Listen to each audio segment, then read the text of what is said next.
karunia damai sejahtera dari Allah Bapa, sukacita di dalam Yesus Kristus Tuhan kita, pimpinan persekutuan dengan Roh Kudus hari ini akan menyertai ibadah kita.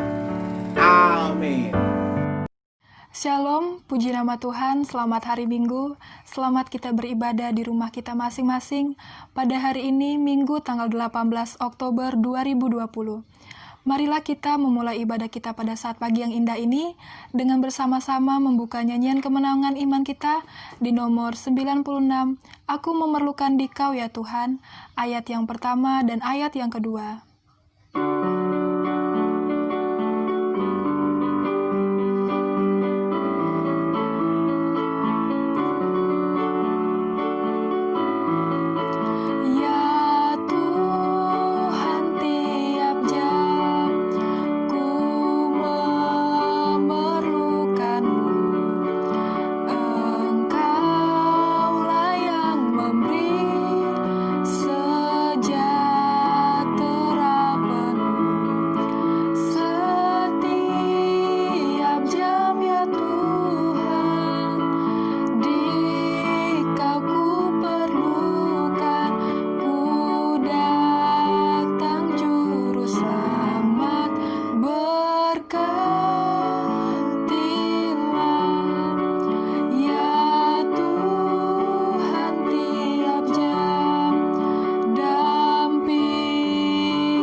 Mari kita bersama-sama mengucapkan pengakuan iman Rasul dengan berkata, Aku percaya kepada Allah, Bapa yang Maha Kuasa, Khalik langit dan bumi, dan kepada Yesus Kristus anaknya yang tunggal Tuhan kita, yang dikandung daripada Roh Kudus, lahir dari anak darah Maria, ia menderita di bawah pemerintahan Pontius Pilatus, disalibkan, mati dan dikuburkan, turun ke dalam kerajaan maut, pada hari yang ketiga, bangkit pula dari antara orang yang mati, naik ke sorga, duduk di sebelah kanan Allah Bapa yang Maha Kuasa, dan akan datang dari sana untuk menghakimi orang yang hidup dan yang mati.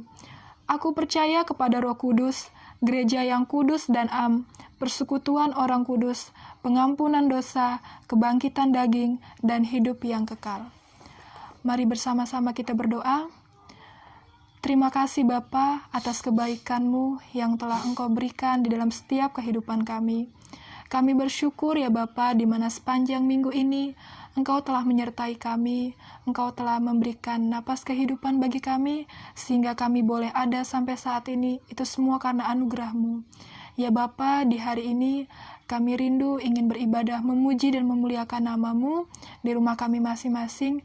Biarlah kiranya ya Bapa, Engkau memberkati ibadah kami dari awal, pertengahan, hingga akhirnya. Dimanapun kami berada ya Bapa, kami yakin dan percaya ya Bapa, Engkau selalu bersama-sama dengan kami. Terima kasih Bapa, kami akan buka ibadah kami pada saat pagi yang indah ini. Di dalam nama Tuhan kami Yesus Kristus. Haleluya. Amin. Kita kembali melanjutkan pujian kita dan persembahan diedarkan di antara kita. Mari kembali kita membuka nyanyian kemenangan iman kita di nomor 234, Hitung Berkat-Mu, bait yang pertama dan bait yang kedua.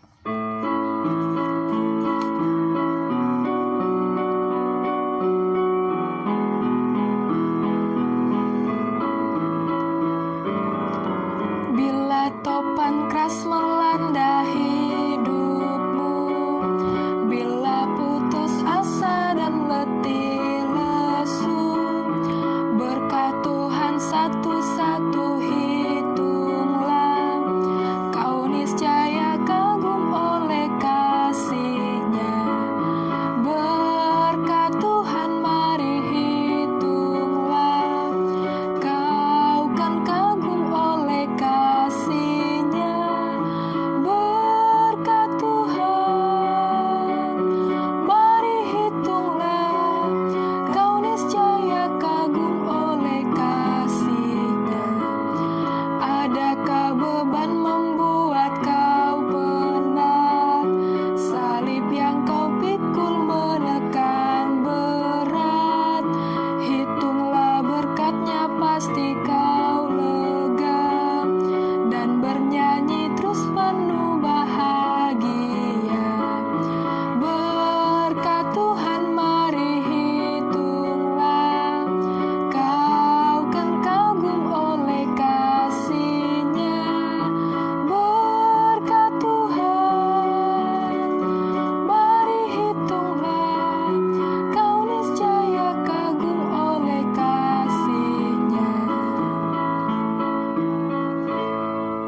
Puji nama Tuhan, mari kita bersama-sama masuk di dalam doa syafaat. Walaupun kita berada di rumah masing-masing, saya rindu kita semua aktif dalam berdoa. Mari kita bersatu di dalam doa. Tuhan Yesus, Allah kami yang hidup, kami bersyukur ya Bapa atas kebaikan-Mu, pertolongan-Mu di dalam setiap kehidupan kami. Ya Bapa, pada saat ini kami ingin menaikkan setiap doa syafaat kami di hadapan-Mu. Namun sebelumnya ya Bapa, mari Engkau sucikan kami, layakkan kami ya Bapa, biarlah kami boleh benar-benar layak untuk datang di hadirat-Mu. Ya Bapa, pada saat pagi yang indah ini Bapa, kami rindu berdoa untuk bangsa dan negara kami ya Bapa. Kami rindu Bapa, biarlah kiranya Engkau memberkati bangsa dan negara kami. Engkau memulihkan bangsa dan negara kami ya Tuhan. Engkau memberikan kesejahteraan bagi bangsa dan negara kami ya Tuhan. Berkati Bapak Presiden, Wakil Presiden, para menteri dan jajarannya ya Bapa, baik dari tingkat pusat, daerah, hingga ke wilayah sekalipun ya Bapa, kami serahkan semuanya ke dalam tangan-Mu. Kami juga rindu Tuhan berdoa buat para tenaga medis Bapa yang saat ini sedang menangani COVID-19 ini ya Bapa. Biarlah kiranya ya Bapa mereka tetap senantiasa selalu diberikan kesehatan, sukacita dan damai sejahtera Bapa, sehingga apa yang mereka lakukan Tuhan semuanya semata-mata untuk hormat dan kemuliaan bagi nama-Mu. Kami rindu ya Bapa, biarlah bangsa dan negara kami ini boleh dilawat dengan kasih-Mu ya Bapa. Terima kasih ya Bapa, kami yakin dan percaya Bapa, apapun yang terjadi saat ini Tuhan, semuanya Engkau punya maksud dan tujuan yang terbaik Bapa atas hidup kami ya Bapa. Terpujilah nama-Mu. Kami juga rindu ya Tuhan, pada saat pagi yang indah ini, kami berdoa buat para pelayan-pelayan Tuhan, khususnya para hamba-hamba Tuhan yang melayani di lingkup GKI ini ya Tuhan. Kami serahkan semuanya ke dalam tangan-Mu, mulai dari pusat hingga ke jemaat lokal ya Bapa.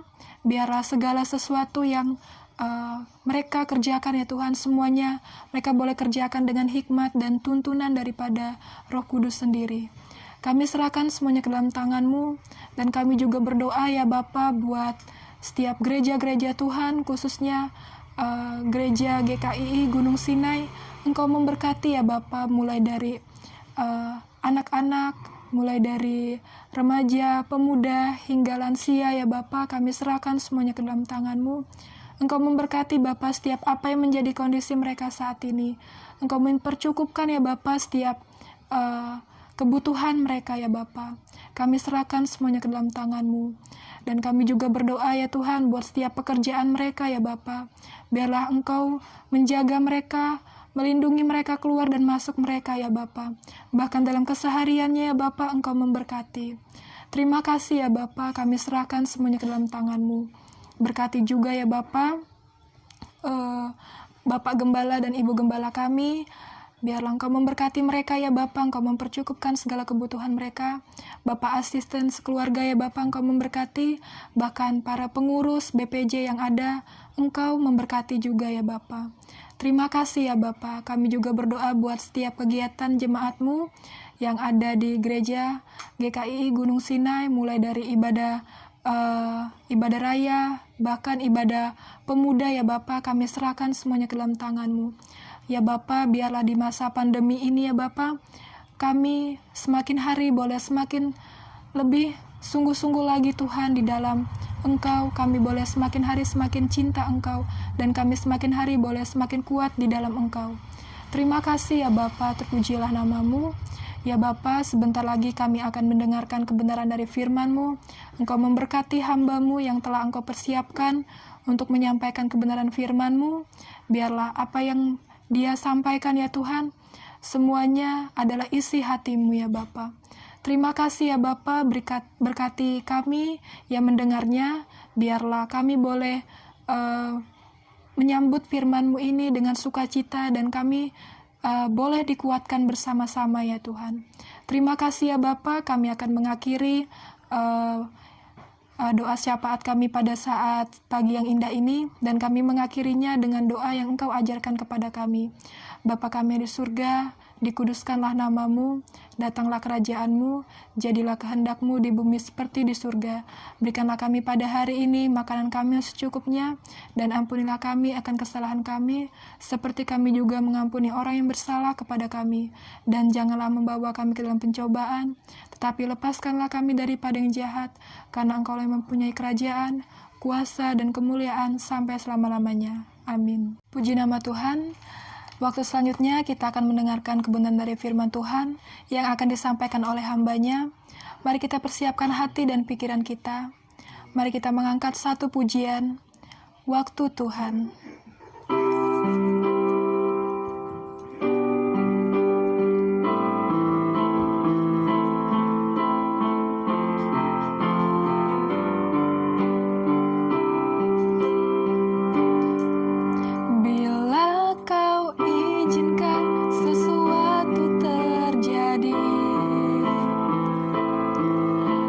Percaya semua untuk kebaikanku.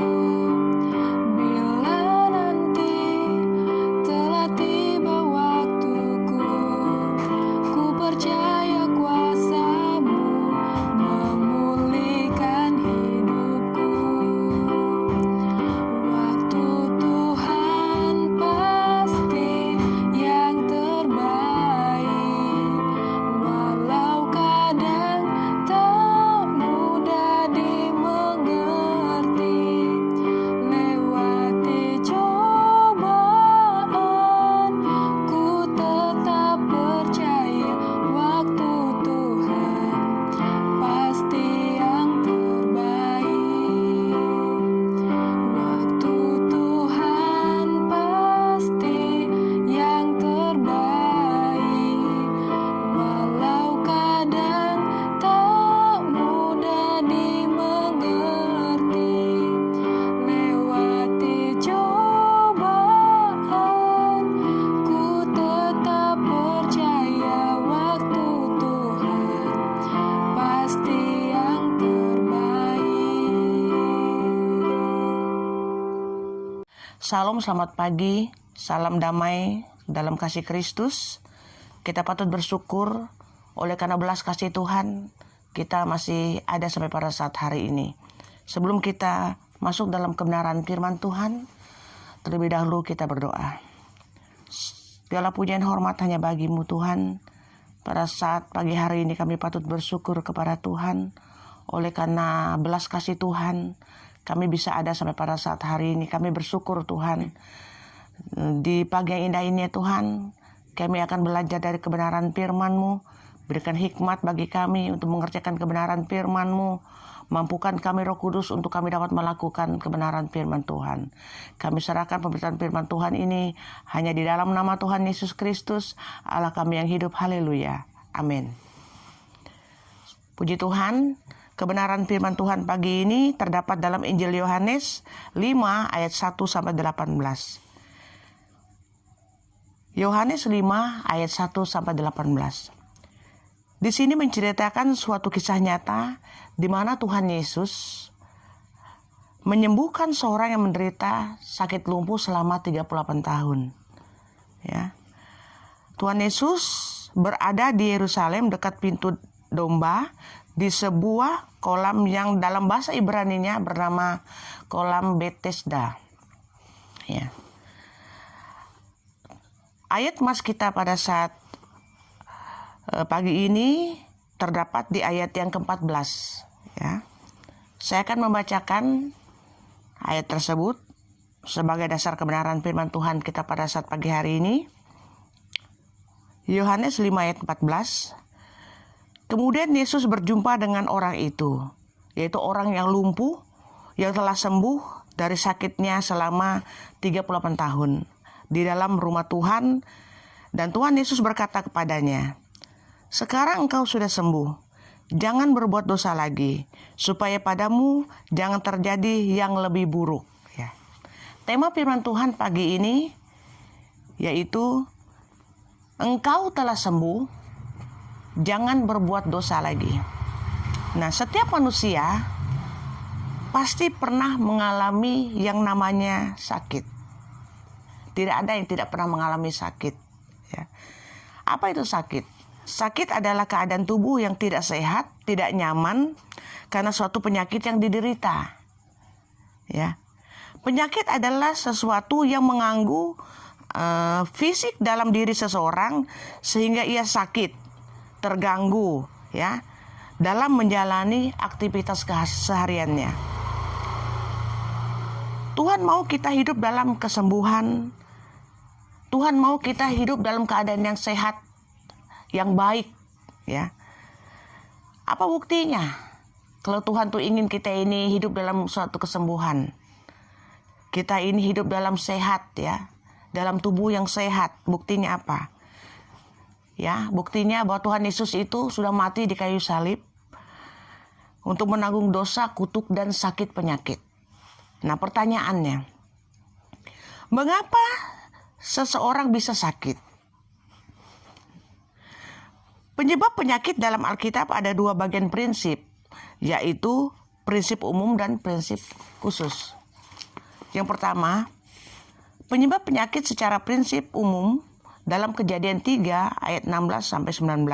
Nah, setelah manusia itu jatuh ke dalam dosa, Allah memberitahukan kepada Adam dan Hawa bahwa mereka akan mengalami sakit dalam perjalanan hidup mereka. Nah, sebagai perempuan, Hawa sakit pada waktu dia bersalin. Nah, sedangkan Adam itu bersusah payah sakit mencari nafkah. Nah, dan puncak dari penyakit tersebut adalah kematian. Nah, jadi pada saat manusia itu jatuh ke dalam dosa, manusia itu sudah sakit. Yang kedua, penyebab penyakit secara prinsip khusus, yaitu penyebab penyakit karena yang pertama adalah penyebab penyakit karena setan. Ya, maksudnya apa? Penyakit yang datangnya akibat dari serangan kuasa kegelapan, ya, tumbal dari dukun, santet, teluh, guna-guna. Lukas 13 ayat 16. Jadi sakit itu bisa diakibatkan dari setan. Manusia itu berhubungan dengan setan. Nah, yang kedua, penyebab penyakit yang kedua adalah dari kutuk, ya. Penyakit yang disebabkan karena kutuk keturunan, dari keturunannya, ya, dari keturunannya itu, sehingga keturunan selanjutnya itu mengalami sakit yang sama dengan keturunan sebelumnya, ya. Selanjutnya yang ketiga, penyebab penyakit karena jiwa yang sakit. Daniel 4. Di sini Nebukadnezar ditegur Tuhan karena ia merasa dirinya penguasa dan pemilik dunia ini. Tuhan menegur dia, ya. Jiwanya terganggu hingga tingkah lakunya seperti binatang yang makan rumput sembarangan. Luar biasa, ya. Jiwa yang terganggu. Yang selanjutnya yang keempat, penyakit karena hukuman dari Tuhan. 2 Tawarik 26 ayat 19. Di sini Tuhan marah pada Raja Uzia dengan menjatuhkan tulah kusta yang menyakitkan. Karena apa? Karena Raja Uzia dilarang oleh imam untuk mengumpulkan korban bakaran. Merasa diri seorang penguasa yang hebat, dia menentang para imam dengan gaya yang sombong. Nah, sehingga Tuhan menegur dia dengan penyakit kusta yang sangat menyakitkan. Ini penyakit karena hukuman, ya, hukuman dari Tuhan. Yang kelima, penyakit karena teguran atau pendidikan. Ibrani 12 ayat 6-12 dan Wahyu 3 ayat 19. Barang siapa kukasihi, ia kutegur dan kuhajar. Relakanlah dirimu dan bertobatlah. Jadi Tuhan mengizinkan sakit karena Tuhan ingin menegur kita. Karena Tuhan ingin mendidik kita supaya kita itu berbalik dalam kita menjalani kehidupan kerohanian kita. Yang keenam, penyakit untuk kemuliaan Tuhan. Yohanes 9 ayat 3. Ya. Tuhan izinkan sakit karena ada pekerjaan yang Allah ingin nyatakan dari sakit orang yang diderita. Nah, di sini, jadi ada kemuliaan Tuhan yang ingin dinyatakan dari sakit yang diderita. Yang kedelapan, mengapa seorang bisa sakit? Karena cara hidupnya tidak teratur, ya. Hidupnya tidak teratur. Dia alami stres, ya. Dia kurang gizi, kurang olahraga, ya. Itu karena pola hidup yang tidak teratur, bisa sakit. Selanjutnya, penyakit karena dosa. 1 Yohanes 1 ayat 1 sampai 18. Mazmur 107 ayat 17. Saya akan bacakan di Mazmur 107 ayat 17. Ada orang-orang yang menjadi sakit oleh sebab kelakuan mereka yang berdosa dan disiksa oleh sebab kesalahan-kesalahan mereka. Penyakit karena dosa adalah penyakit yang terjadi karena kehidupannya di dalam dosa. Jadi, seorang bisa sakit karena dosa yang dia lakukan. Ya, contoh, orang bisa sakit karena merokok. Ya, orang bisa mengalami sakit kelamin karena pergaulan bebas. Nah, itu dia. Bahkan juga orang bisa sakit karena kepahitan yang mendalam. Nah, itu dia. Dan banyak lagi sebab-sebab penyakit karena dosa ini. Kembali ke tema firman Tuhan dan ayat mas kita. Di ayat yang ke-14 tadi, Tuhan Yesus berkata, "Engkau telah sembuh. Jangan berbuat dosa lagi." Nah, perkataan Yesus ini merupakan kerinduan Tuhan Yesus. Dia mau kita hidup dalam kesembuhan. Ya.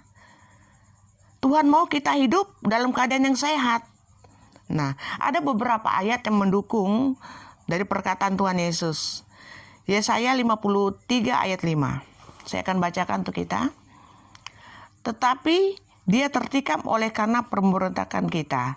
Dia diremukkan oleh karena kejahatan kita. Ganjaran yang mendatangkan keselamatan bagi kita ditimpakan kepadanya. Dan oleh bilur-bilurnya kita menjadi sembuh. 1 Petrus 2 ayat 24. Ia sendiri telah memikul dosa kita di dalam tubuhnya di kayu salib, supaya kita yang telah mati terhadap dosa hidup untuk kebenaran. Oleh bilur-bilurnya kamu telah sembuh.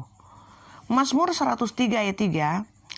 Dia yang mengampuni segala kesalahanmu, yang menyembuhkan segala penyakitmu. Keluaran 15 ayat 26. Firman-Nya, jika kamu sungguh-sungguh mendengarkan suara Tuhan Allahmu dan melakukan apa yang benar di matanya dan memasang telingamu kepada perintah-perintahnya dan tetap mengikuti segala ketetapannya, maka aku tidak akan menimpakan kepadamu penyakit manapun yang telah kutimpakan kepada orang Mesir. Sebab aku Tuhanlah yang menyembuhkan engkau. Ayat yang terakhir, Mazmur 103 ayat 13. Seperti Bapa sayang kepada anak-anaknya, demikianlah Tuhan sayang kepada orang yang takut akan Dia. Nah, jadi berdasarkan dari ayat-ayat yang sudah saya bacakan tadi, Tuhan mau kita itu hidup dalam kesembuhan. Tuhan itu mau kita itu sehat, intinya seperti itu. Ya. Hidup dalam kesembuhan, hidup sehat, ya. Yaitu apa? Kita harus percaya akan janji Tuhan. Kita harus berdoa dengan iman. Ya, berdoa dengan iman. Kita harus jaga hati dan pikiran kita. Dan yang terakhir, kita harus percaya akan mujizat Tuhan. Puji Tuhan, biarlah kebenaran firman Tuhan ini menguatkan kita bahwa Tuhan itu mau kita itu hidup sehat. Ya, jadi kita harus bisa menjaga kehidupan kita ini dengan sungguh-sungguh, dengan hidup takut akan Tuhan. Mari kita berdoa. Segala pujian hormat hanya bagi-Mu Tuhan. Kebenaran firman-Mu menguatkan kami bahwa rancangan Allah itu indah untuk kehidupan kami. Engkau mau kami ini hidup sehat ya Tuhan. Mau kami ini bertanggung jawab dengan kehidupan kami. Bait Allah yang Kau berikan dalam kehidupan kami ini ya Tuhan. Tuhan terima kasih ya Tuhan. Biarlah melalui kebenaran firman Tuhan ini ya Tuhan, kami tetap percaya akan janji Tuhan. Kami tetap menjaga iman dan kepercayaan kami bahwa ada mujizat yang Kau berikan dalam kehidupan kami, yaitu kesembuhan dalam kehidupan kami, baik itu secara tubuh, jiwa dan roh kami. Terima kasih Bapa atas kebaikan Tuhan, untuk kebenaran firman-Mu. Di dalam nama Tuhan Yesus Kristus, Allah kami yang hidup. Haleluya. Amin.